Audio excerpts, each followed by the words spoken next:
আজকে যোগী আদিত্যনাথ বিবেকানন্দকে কোট করছেন, এবং এও বলা ভালো যোগী আদিত্যনাথ তার গুরুদের পদাঙ্ক অনুসরণ করে বিষ্ণুপুরকে আজকে বলেছেন বিশুনপুর।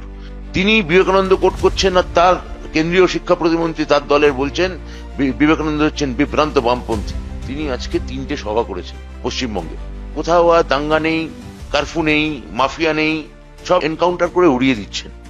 কিন্তু এই যে আপনার কেন্দ্রের অধীনে থাকা এনসিআরবি অর্থাৎ জাতীয় সুরক্ষা যে কমিশন, তাদের রিপোর্টটা একবার যদি মাননীয় যোগী আদিত্যনাথ দেখতেন, তাহলে দেখা যাচ্ছে নারীদের বিরুদ্ধে অপরাধে গোটা দেশে প্রথম হচ্ছে উত্তরপ্রদেশ।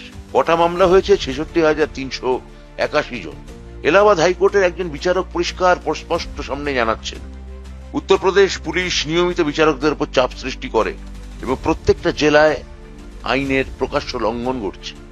আমরা ওনাকে ধন্যবাদ জানাই, উনি যে সভা করেছেন, কেন দেখা যাচ্ছে ওনার ট্র্যাক রেকর্ড, উনি পশ্চিমবঙ্গে যেখানে যেখানে সভা করেছেন সেখানে বিপুল ভাবে তৃণমূল জিতেছে।